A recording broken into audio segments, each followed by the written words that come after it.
like to acknowledge the traditional owners of the lands where we gather, even as we do so via the wonders of modern technology. We pay respect to elders past, present and emerging, and acknowledge the important roles of Aboriginal and Torres Strait Islander peoples within the outdoor recreation community and on the land, sky and waterways used for outdoor activities. This week's NAIDOC week, it was moved this year due to, like many things, due to the COVID-19 crisis. So it's we've got NAIDOC week this week, and that theme of always was, always will be, recognising that First Nations people have occupied and cared for Australia for more than 65,000 years. So I just think that's an important point to mention right from the outset. And one of the first things that we are actually going to be doing as an organisation, once we formally become Outdoors Queensland, we'll actually be commencing the process of developing a reconciliation action plan for our organisation with Reconciliation Australia. So that's something that I think that our board is already committed to as a first step as Outdoors Queensland is one of the things that we're going to be doing. So I'm looking forward to that process as well. And we also acknowledge the support that's provided to co-offend the outdoor sector by the Queensland Government. And I'd like to welcome you all here to this session. I think we're up to about, we must be approaching about 30 of these sessions now. So it's nice to see people joining us for these sessions. And yeah, whether you're joining us for the first time or the 30th time, I don't know, probably, I don't know, other than Mark and me, there might be a couple of hardcore people who've getting towards those numbers, but yeah, it's lovely to see you here, and yeah, welcome. I should have introduced myself because I forget that bit. Dom Courtney, I'm the Executive Officer, and Mark Squires is with us, our Partnerships Manager, and also Christy Lorish, who I always get her surname wrong, sorry Christy, but Christy's Marketing and Communications Manager for Outdoors Queensland as well, so thanks for joining us, Christy. I'm not sure if any others from our staff or the board are here, but welcome to all members of CORF and representatives, anyone else who's joined us, including reps from interstate. I did see Jamie's name pop up, so welcome, mate. Great to have you with us. And Jamie's from Outdoors WA, our sibling organisation in the West. Yeah, so let's get rolling straight along. I've done up a little bit of an agenda, but one of the important points on our agenda is always that bottom one that says any other matters that people would like to talk about. So yeah, please pop it in the chat if you want to mention that. I just saw Frida's popped in there. Good morning and hello from Claremont. It's great to have you with us. So it's good to see as we're very conscious of, we're not the Southeast Queensland Outdoor Recreation Federation or Outdoors Southeast Queensland. We're all about all over Queensland. So yeah, it's great to have people from right across Queensland and across the country. So welcome. Yeah, I just got the bit of an agenda there for today. And the first, just if you want to pop anything in the chat as we go along, please do so. Or, you know, there's not a lot of us here, so if you want to just unmute yourself and sing out as we go along, please do. Yeah. So firstly, I'd like to, a bit of an opportunity is a wrap up of the Outdoors Queensland Awards. So I've just got the list of the winners on the screen. It's not just about winners. I think we always like to acknowledge everyone who's the finalists in all these awards. I did see in the list there, and I'll just put you on the spot, Matthew. Matthew Townsend was one of our winners of the encouraging participation. Matthew's the founder of Nature Freedom. And I'd like to congratulate you again for that, Matthew. You said a few wonderful words during the presentation when you did your speech. Did you want to say anything, mate? I can put you on the spot. You don't have to, but yeah, I'd just like to acknowledge you've got one of our winners here with us today. So yeah, well done, mate. And we also have Eleanor Carey, who was our guest speaker on the evening, and Eleanor told us her tales of adventure throughout her life, but also particularly rowing from California to Hawaii, which was fairly amazing sort of story. And yeah, welcome to Eleanor, and yeah, it's nice to see you here today. And Dom, if I can interrupt for a second, our newest member as well. Yes, yeah, it's lovely too. Yeah. Very excited to join. Thanks for having me. Excellent. Excellent. Yeah, terrific. Yeah, so I just wanted to highlight the winners there. Youth Flourish Outdoors as an organisation. We had a joint winners for our outstanding achievement of an individual. So Adrian Antonello and John Webb from two very different backgrounds, but the judging panel couldn't split them.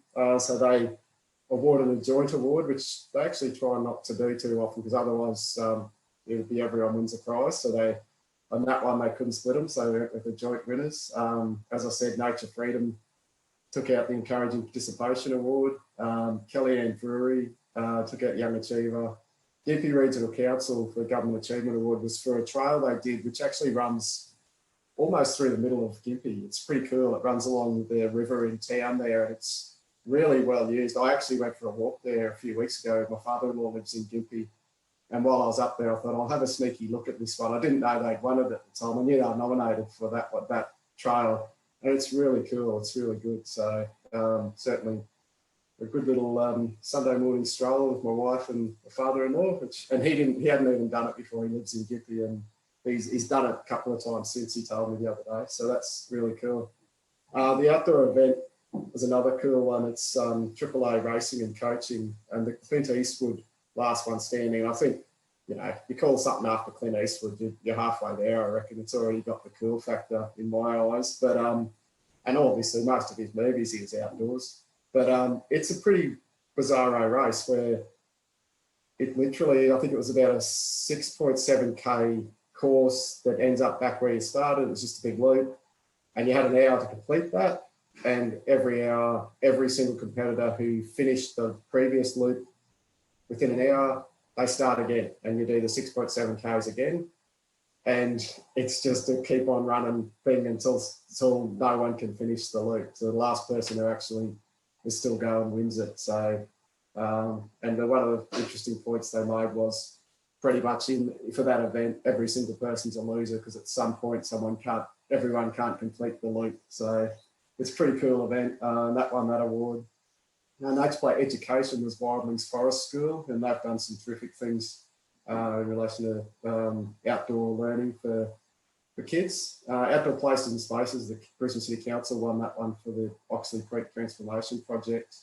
And then Nature Play Community was Birdwings Forest School, and again, they've done some really cool stuff. The interesting part of what they do is getting kids engaged with, little kids like 3 and 4 year olds engaged with conservation work, particularly around the birdwing butterfly and the vines that it needs. So yeah, it's some really good stuff going on out there right across the outdoor sector. So congratulations to all of those, and also to our nominees and our finalists, and thanks to those who joined us on the evening. It was a good night. Mark did a sterling job emceeing, and Eleanor as our guest speaker. It was looking back, it was a really positive night, and I was just really proud of the way it all came together, particularly doing it online for the first time. It was a little bit daunting, but yeah, we got there. So thanks to everyone who was involved in the process. And you can actually still watch the entire show back on the internet. There's a link to it on our site. So yeah, thank you very much for that. Moving right along, but as I said, if anyone has any other, Mark's just added a heap of links to the different winners of the awards and a bit of info about some of those ones. So thanks, Mark. As you all know, the Queensland election is done and dusted. It was only a couple of weeks ago, but I don't know about you guys, but it seems like it was months ago to me. So much has happened in the meantime, and we had some silliness going on over there in America as well at the same time. So that's certainly been interesting. Not that I'm making any political comments. But this week, the Premier announced the new cabinet lineup as well.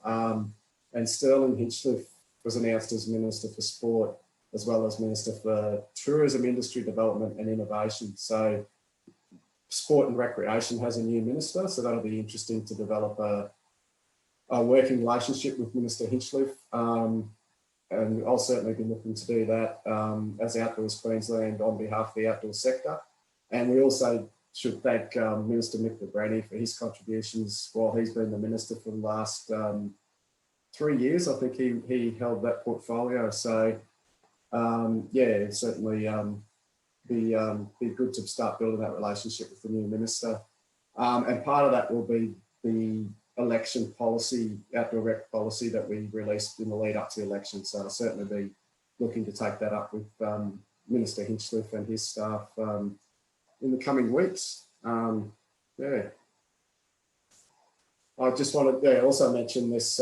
We put this infographic together. This was the cover page of that that election policy, and it was trying to highlight, and I'll certainly be trying to use some of this figures, this infographic we put together to make a point to the minister about the scale of Queensland's outdoor sector.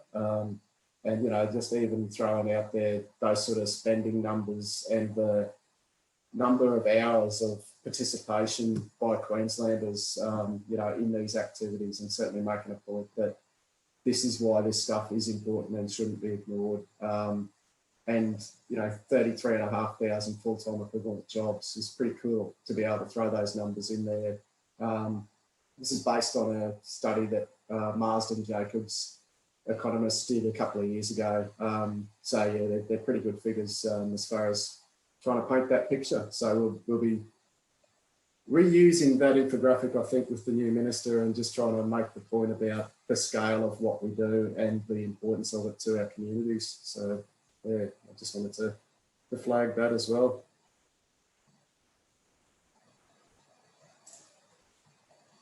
I just wanted to let you guys know we wrapped up the Nature Play Queensland Loose Parts Play Regional Tour last week. So I don't know all the numbers. Christy probably has a better idea of it than I do as far as how many people we saw during our tour. We went to, well, I've got the list. It's pretty impressive. It was Stanthorpe, Warwick, Dalby, Kingaroy, Mergen, Toowoomba, Rockhampton, Emerald, Billawheeler, Bundaberg, Harvey Bay, Gympie, Maroochydore and Caloundra in the tours, 3 different tours over 3 weeks. I think the staff all needed a pretty good sleep at the end of all of that, but it was pretty full on, but they did some really cool things and saw a lot of people in those different communities and just engaged with some of the particularly early childhood educators and primary school educators about outdoor play, and also, you know, just outdoor education in general and loose parts play as far as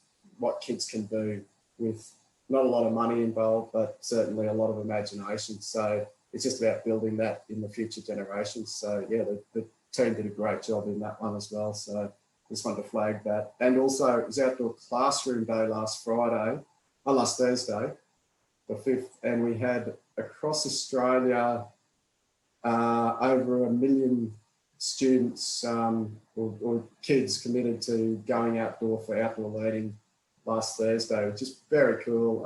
Nature Play Queensland was the lead agency for Outdoor Classroom Day in Queensland. So yeah, we've again kicked a few goals there, which is awesome to see.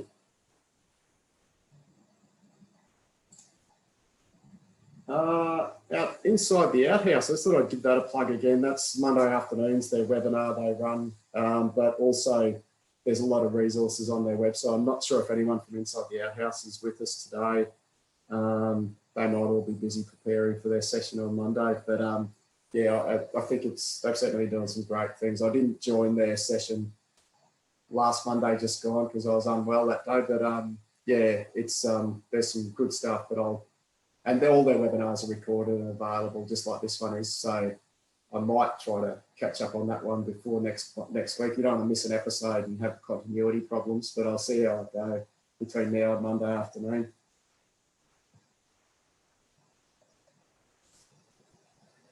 Oh, rolling straight along into one of the favourite topics of the year, good old COVID. I just wanted to flag again the new roadmap that the government released. And I'm not sure if this is I'm not sure if this is the latest version because they keep changing. I think it's actually might have been another version since then, but there's just the stuff about stage 5 where we are now, and trying to just make sure you're checking. But the bottom line is that new normal along the bottom of the screen there, where they're talking about maintaining physical distancing, mask wearing where appropriate, the good hand hygiene, staying home when sick, the allowing for contact tracing, etc., responding to outbreaks and travel restrictions. So I think those sort of, the way that the government and Queensland Health have certainly been presenting these things as the new normal, that we need to very much get on top of what it all looks like for our activities and for our businesses, also for our volunteer organisations. It's a process that I think everyone probably should be patting themselves on the back with how everyone's adjusted to whatever this new normal looks like, but also remaining vigilant to make sure we are staying on top of all of those things and all of the requirements in the industry plans. So I think while we've all done, I think everyone out there has done a terrific job of making those changes and making sure people can still get outdoors and active. We want to think about it in terms of, you know, is there anything we're missing and what's the review process that we need to do individually and as a group, as an industry. So yeah, I just wanted to say well done so far on where we're at. And I know the politicians have said that plenty of times, that it's been a complete joint effort, but I think you sort of do need to reflect on that a little bit as well. So, and that brings us to our other favourite topic under the world of COVID, is the industry COVID safe plans. Again, a reminder, just that statement of compliance. If you are working under an industry COVID safe plan, you do need to download and sign and display the statement of compliance. So just remember that one as just a piece. I think there was some talk about, I think a pub got fined, and one of the reasons was they had some issues, but they also didn't have that statement signed and displayed. I saw something in the media recently. So just a little reminder that it is one of the requirements. So just don't forget to do that if you are operating under an industry plan. And that's something the government's been pretty clear about, that they want everyone to have that clearly on display, I think was the terminology they had. You can't just stick it up in your storeroom somewhere, I think is the what they're reading behind that. Yeah, so jump on, have a look, and yeah, put that out there. Those outdoor recreation activity providers and outdoor education providers plans are the ones that Corf prepared on behalf of the industry or with the industry. And they've been, yeah, as I got on the screen there, we're up to version 14 and version 16. It's almost seemed like a competition between the two plans at times, and outdoor education plans edged ahead as far as being revised more times now. It's got to 16 and the other one's only hit 14. I wish both of them would just take a chill pill for a little while, but the changes we've had, I think, are positive as far as making the plans work at the situation that we find ourselves as far as the restrictions, but also some of the, as we've got along, sometimes we've found different pieces of the plan needs tweaking, and we've had some, done some work on that space. So some of the changes have come about due to changes in the roadmap and changes where we're at as a state. Others have been industry specific, which is why the education plan has been updated a couple of times more often than the activity providers, outdoor rec activity providers plan. So, and that one probably brings us right along. John, before you move on, can I just Yes, make one little comment about the statement of compliance? I think one of the challenges is that the on the government page that talks about the industry plans, it says that blah, blah, blah, one of these industries is welcome to download and follow their approved state industry plan and complete the statement of compliance. It's not very clear that it's one is obliged to do so. I think the language could be improved, shall we say? Yeah. We're all welcome to do a lot of things, aren't we? But yeah, it is actually a requirement under the plan, and under the other one is under the government direction is to have that statement of compliance displayed. So yes, language counts for a lot of things, I think, in a lot of these things. But yeah, it's a good point, Mark. One of my little sneaky on the side campaigns is actually just to say to government, why don't you put the version number or even the date approved in brackets after each of the industry plans, which would make it easier for people to see if these things have actually been updated since the last time we visited. But for some reason, they don't seem to have done that. But, normally you'd think if I make a suggestion, they'd just jump to it, Mark. But in this situation, they haven't quite gone down that road. So I don't know. Yes. So outdoor rec plan, there haven't been a lot of changes. They updated it at the start of October, which was really just the changes to the roadmap and the event information and sizes. So sizes for events is an important thing. For outdoor events now, if your event is under 1,000 people, you don't have to notify Queensland Health, a public health unit. So that's a good development as far as we're concerned, and that's actually also going to make it much more beneficial for organisations like Parkrun. So Parkrun has announced that they're going to return to action in 2 weeks tomorrow, so the 28th of November. And they had a problem before because some of their parkruns have over 500 people.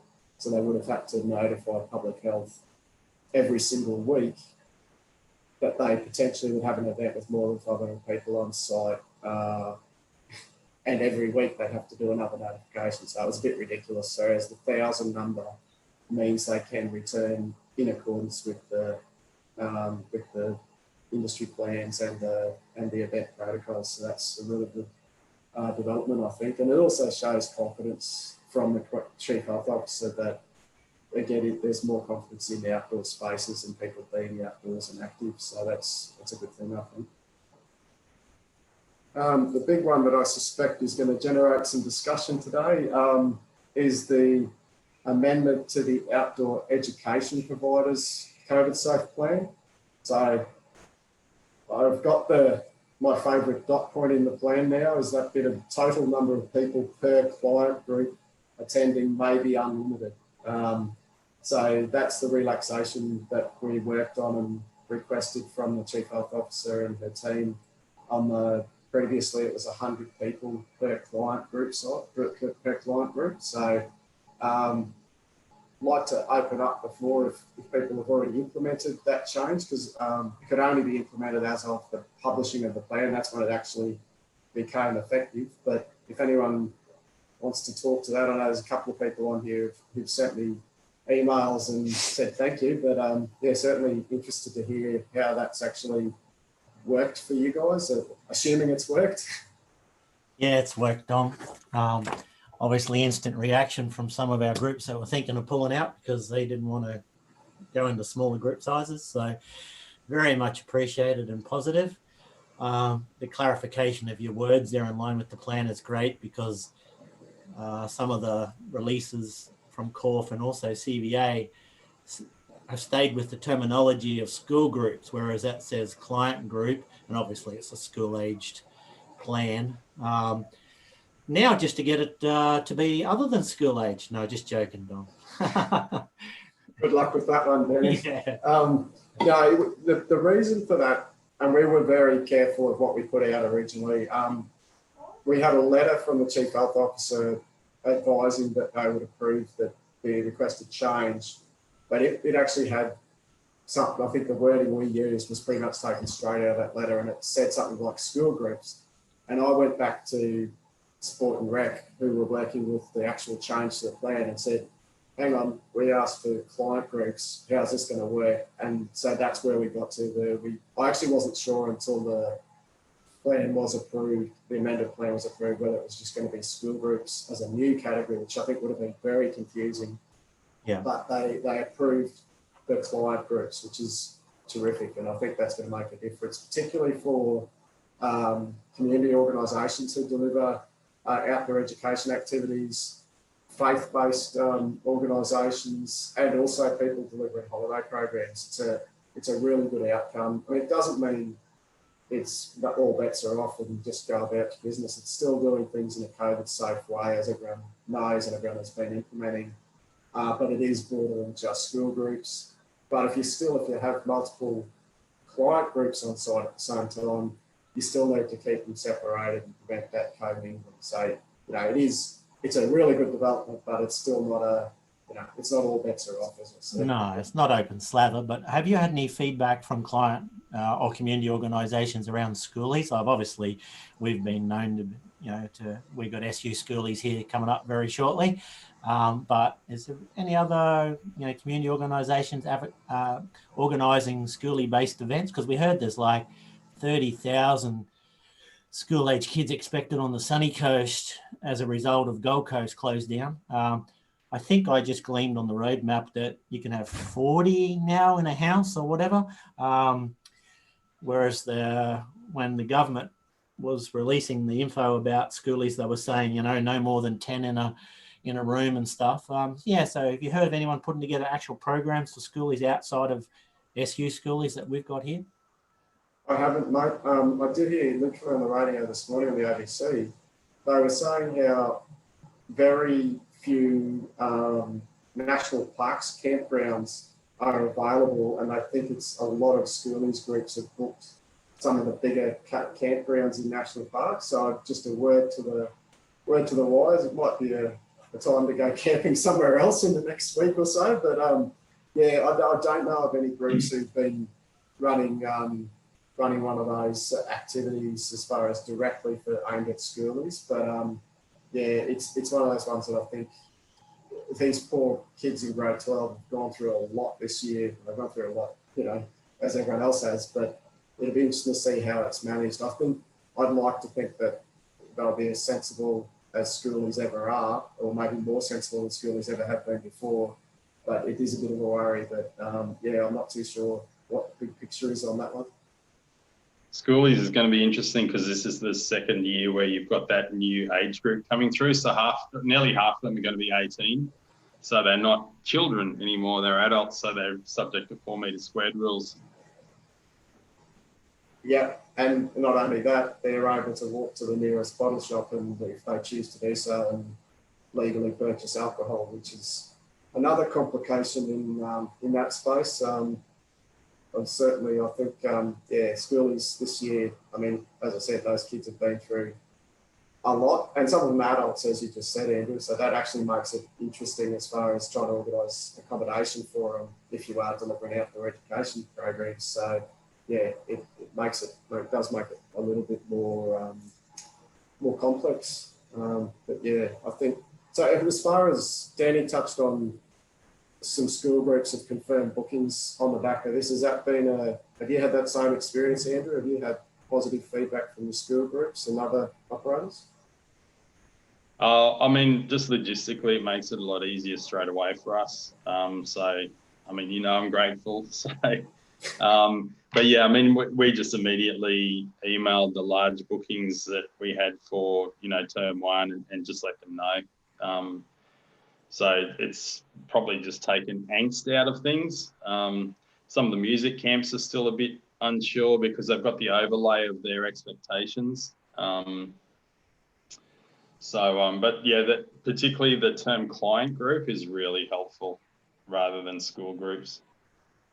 Yeah, and that term hasn't changed. Like that, we used client group right at the start back in June, July when this was first approved. So it's not like we've invented a new term there. It's just making sure that was what the Chief Health Officer's people were comfortable with. That was the little bit of uncertainty that we had internally when we got that letter from the Chief Health Officer a couple of weeks ago now. But yeah, very happy that it was confirmed that it is per client group as unlimited. like I said, I try not to have favourites, but that's my favourite dot point at the moment in the industry plan at the moment. So yeah, it is I think it's a good win as far as letting operators have that flexibility and being able to give the confidence to your clients, whether they're schools or whether they come from the community. I think it's a good development, obviously. Yeah. Dom, is just remember Andrew particularly presenting the thought about, you know, being able to have programmers move amongst multiple groups on site. I think that's an issue probably for rec centres as well. Is there any movement on that or talk about that? Yeah, I've contacted, I wanted to wait until we got the new plan approved first, but I've contacted Sport and Rec about that this week. So I've asked them what process I need to take. I don't know, but it shouldn't slow it up, but the actual complicating factor now is with the change in ministers. So one of the things that we've had is the sport minister had an advisory committee, which was those requests came to before they went through to Queensland Health. It's sort of like a filter.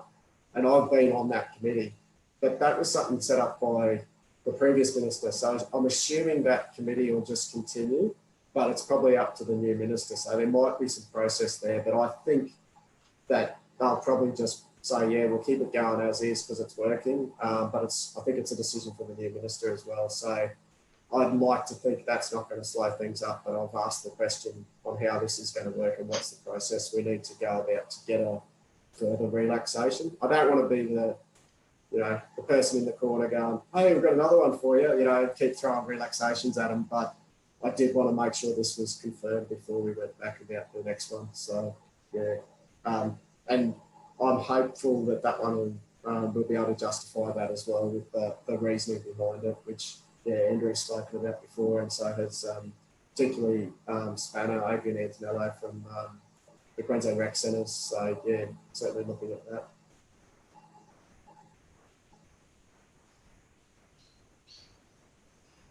It's just looking at the comments because I sometimes forget to go over there and have a look.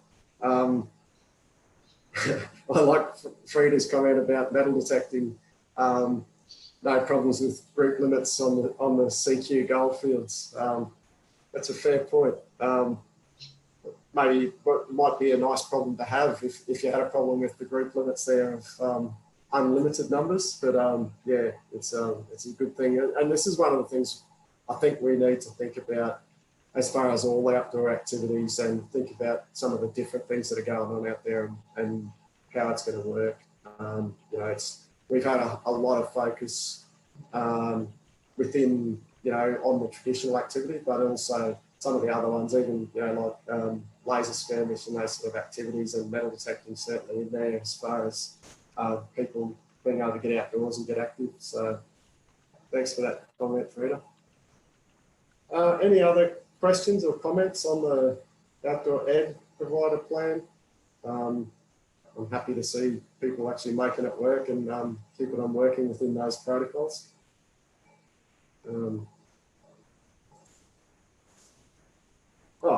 you go. There's my comment about the relaxation. Yeah, it took effect last week. So, and Mark put out that bulletin on Friday afternoon. I did see some emails where some eagle-eyed people saw that it had already been updated on the government website before we'd had a chance to get that information out to everyone. But Mark put that one together for us pretty quickly on Friday afternoon. So thanks, mate, for doing that and getting the bulletin out to our network. It is appreciated. It's always nice to be sharing good news on a Friday afternoon. So that was and I know that some people literally were getting that word out to their network straight away as well, which is great to see. And Danny sort of touched on this one, my first stop point there. Any other issues presented by the protocols? That one about whether instructors or venue staff can cross groups, go to service multiple groups at the same time, is probably the next cab off the rank as far as I'm concerned. But if anyone else has any other pressing issues, happy to hear about it. Whether you want to say it now or send me an email or pop something in the chat, that's happy to know about that too. And I've just put in there the proactive site visits again. I've talked about that a few times. And also that Sport and Rec COVID-19 email address. It's they've got at NPSR, which is, I think that was 2 changes of government ago when it was National Park Sport and Racing as their department. So they've been housing and public works for, I think, about 3 years, maybe 2 years.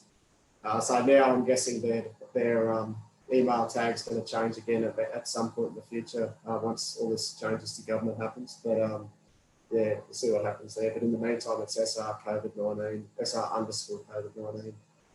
_COVID-19 email address. So that's a good one if you have any really good curly questions to send off to the staff from Sport and Rec. Just in comments, we saw Andrew's question about media reports of a school camp incident last week on a high rapes course involving hospitalisation. Yeah, I heard about that one too, Andrew, but haven't got any more details on that. It's certainly a concern whenever we hear about incidents like that. I guess it is something that, you know, it's something that we all need to be conscious of as far as, you know, any ramifications further down the line as far as activities that are commonly undertaken in school camps and other places. Yeah, it's certainly one of those things that we need to keep an eye on and be conscious of. Hey, yeah, Dom, sorry, it's Martin Burney here from Higher Ground. Hey, Martin. How are you, mate?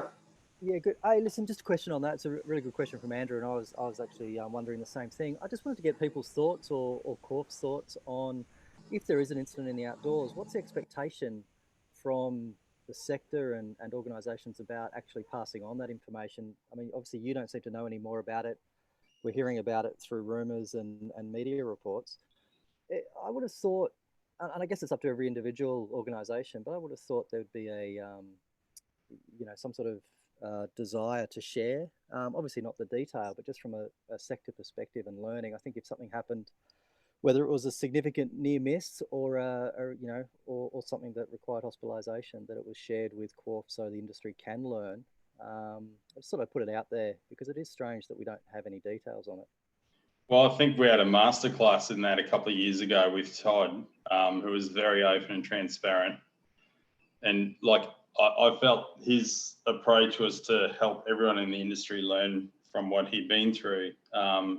This one, all we've heard is that someone got dropped 10 metres. So, yeah.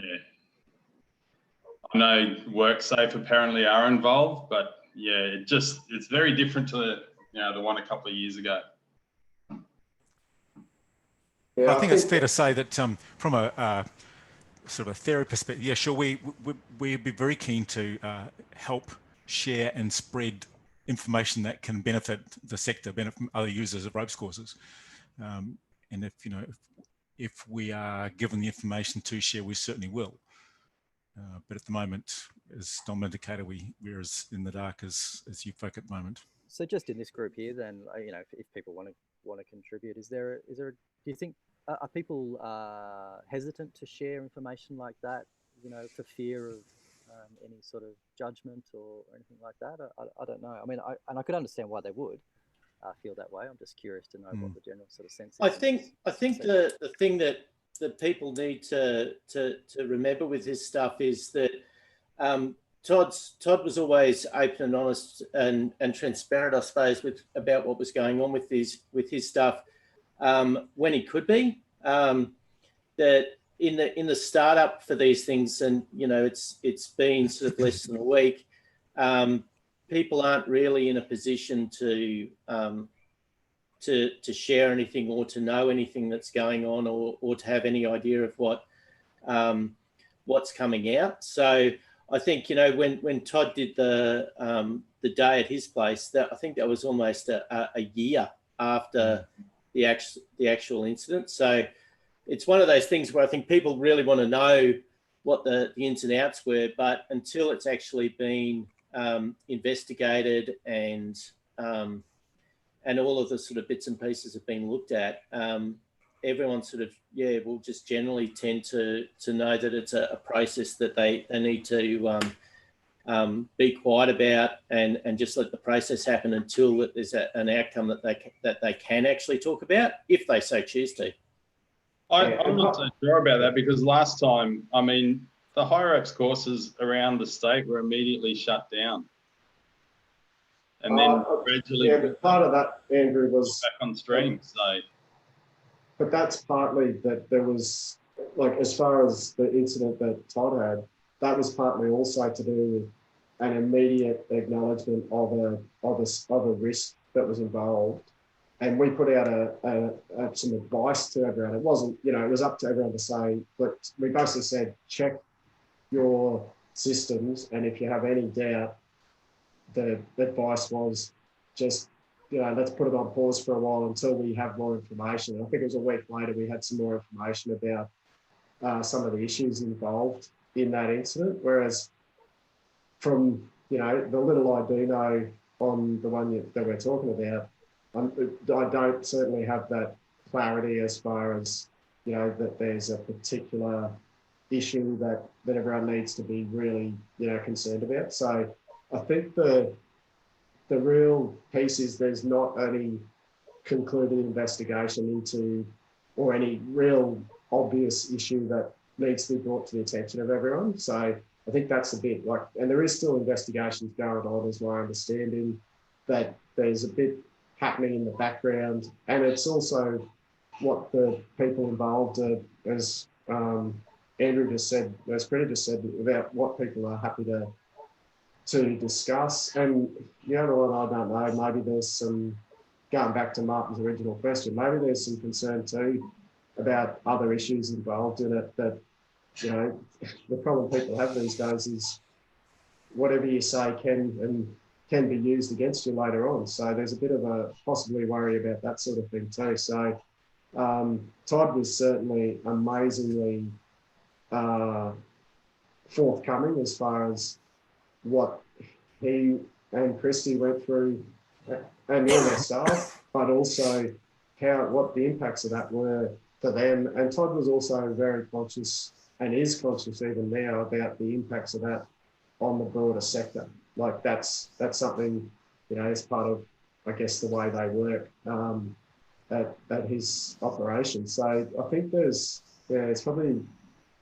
a little bit of wait and see as far as what's going on there and what, the operator chooses to share with everyone. But going back to Martin's original point is, how do we, I guess, get on top of these sort of things? If there is something that needs to be shared urgently, I think there's certainly some, more than happy for anyone to contact us and speak to us in confidence. And, if that's something we need to share, this, just to be clear, that the operators involved, they're not a Corp member, but that doesn't really matter as far as I'm concerned. I think if it has potential to impact on the sector, then I'm happy to provide whatever support that we can provide to operators across the state. So that's sort of I think where you're going, the flip side of it is, and I know they're not a member, and that's really interesting as well. But what support can Outdoors Queensland offer? Like if something happened at any of the members' locations, what is the support? What's the support you gave for Todd a couple of years ago, and what can you offer us? Or, what is it that's out there for us? Well, I mean, some members of our board were actually involved on a little advisory committee when Todd's incident happened. So Todd was happy to have that support for that, and we did that. And that was our board members put their hands up to be involved and to provide some advice from a distance, not being involved in the day-to-day running of what he's doing, trying to give a little bit of a helicopter view of what was going on and how it might be wise to react to things. So that was, our board members did that as an organisation, partly because of the potential for the entire industry. It wasn't just about helping Todd out because he's contributed to Corf over the years, although he has. It was also about, okay, what can we do here to help the industry? So that was something that I know Todd appreciates, but also it was partly done not just for him, it was done for the industry. So that sort of thing is certainly something that we have potential to stand up again if we need to. It's not, you know, we don't have, you know, people sitting there waiting for the hotline to ring, but it's something that we could look at doing anytime we have those sort of situations that need just some, you know, some external advice, that sort of thing. And you know, what else we can do. We have a range of resources on our website about critical incident management. We ran, I think it was about 6 workshops, not last year, the year before, with Dr. Claire Ballett. And we've made all those resources freely available on our website too for people about critical incident management and planning for critical incidents, even though it's one of those things you don't particularly plan for, but it's one of the things, if you don't plan for it, you're in a whole lot more trouble when it does happen. So that stuff's all available on our website. And even sometimes one of the things we can offer is literally just someone to have a chat to while so much stuff's going on for the operator and they're in this situation that no one ever wants to be in. Sometimes just offering, you know, to reach out and say, do you need a hand with anything? Sometimes just knowing there's an organisation that's offering that can actually be a hand too. So, yeah. I just saw a bit of comment in there. Danny's made about the Uploads project. Yeah, a few people saying, yeah, we use Uploads, or Andrew Ball said that. Yeah, and Uploads is certainly something that we've promoted for quite a while as far as incident reporting and understanding what's going on in that space. So it's a good program, and I think a few more people have started using it over recent times, particularly since they released the app that can be used to gather information, including offline. So I think they've done a really good job. That's out of the University of Sunshine Coast, the team there, and it's continuing to run until middle of next year, that program through the uni. So that they've extended it because of some of the work they were going to do this year got delayed due to COVID, like so many other things. So they've got their funding through till middle of next year now. And Mark's just shared the Uploads link there on our website. So thanks for that. Does anyone else have any queries or comments on that one?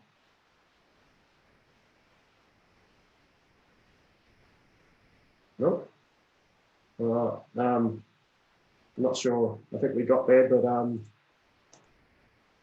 I did want to talk about COVID safe events. We touched on that earlier. The 1,000 attendees per event at outdoor events is a really good thing. So that's with the COVID safe event checklist. Yeah, and I think they have updated the frequently asked questions section on the website about COVID safe events. And this is one that's caused some level of confusion, or there has been some level of confusion out there about what do organisers have to do, when do you operate under an industry plan, when do you operate under the COVID safe event checklist. And the industry plan's been updated to include reference to the COVID safe event principles as well. So it's important to have all that in place, whether you're working under an industry plan or other people just running an event like a fete or something like that doesn't have an industry plan. And Mark's just shared a link to those ones as well. Thanks, mate. If you've got an event over 1,000 people outdoors, you've got to advise your local public health unit at least 10 business days before the event. You don't actually have to get approval from your local public health unit to do it. If it's between 1,000 and I think the next number is 10,000 people on site. But if you're over 10,000, you have to get approval for that event to happen from Queensland Health before you do it. Whereas it's just a notification process between 1,000 and I think it's 10,000. It's a big number. And if any of us are organising an event with over 10,000 people in the next little while, let us know. You should be listing that event on the Corf website and promoting it through our channels. So I'd be very interested to hear about it. that sort of brings us to the end of the agenda. Thank you all for the chat today. I do have that last dot point. Any other matters? Happy to hear about other matters. Dom, Martin here again. Sorry, I don't have any other matters. I just had a question, and maybe Mark share the link. I was just wondering where you keep your minutes on the website from board meetings and when the next AGM is. We don't publish the minutes from our board meeting for Outdoors Queensland, of course, but the AGM minutes are certainly up on the website, and the AGM stuff is on. I think it's in the About Us section of the website. The next AGM is scheduled for March next year. So, Great. yeah, we run calendar years, so we've got to have a AGM. I think it's within 5 months of the end of the calendar year. So we usually do it in March. We usually have a forum immediately before the AGM, and we did that. We were particularly lucky with our timing this year. We ran it on the second week of March, and the next day our whole team went to working from home. So we had the hand sanitizer and that sort of thing happening, and March was an interesting month, but we were lucky to have our AGM in person this year. And who knows, next year, hopefully we'll be doing that again, but we'll just see what it's looking like in the lead up to it, whether we run a virtual AGM or in person. I prefer the in-person option, but let's just see what we get after this year. I think you're a brave person to predict a couple of weeks ahead, let alone whatever that is, 4 months ahead. So, yeah, and Mark's just shared a link there to the that section, mate. Okay, great. Yeah, the website looks great, by the way. I mean, I'm only newly returned to Queensland and just getting involved in everything you guys are doing. I think it's absolutely fantastic, and so many resources there for the sector up there. It's great. Thanks, mate. Mark has certainly put a lot of effort into that over the years, and Christy's going to be doing a bit of work on the website shortly too. So there's certainly a lot of work involved in what's on that website. There's a lot of information on there, and I sometimes have to ring Mark up and go, mate, where do we keep this? But it is one of those things where every single time if we take something off, someone then sends us an email and says, I can't find something. And you're like, oh, they're actually using that. So, yeah, we're happy to share all that info and make it available as much as we can. But Yeah, there is, thanks, mate. Yeah, cool. I just wanted to say too, I participated in the Outdoors New South Wales ACT session this morning, which was a good session.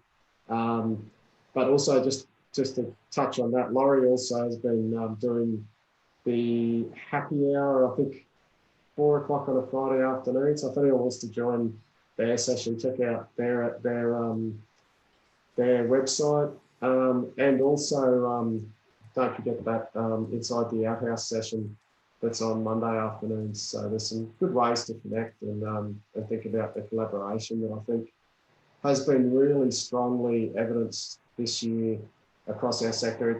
Collaboration's been something that I think outdoors people are good at in general, but it's certainly been really come to the fore this year, which I'm pretty proud of as far as the way a lot of people have reacted to all of the uncertainty and the volatility that we've seen throughout 2020.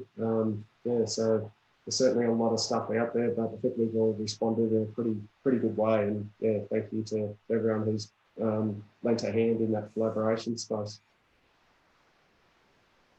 But if we don't have any other matters, happy to wrap it up there. And yeah, thank you very much everyone for joining us today, and look forward to seeing you all soon.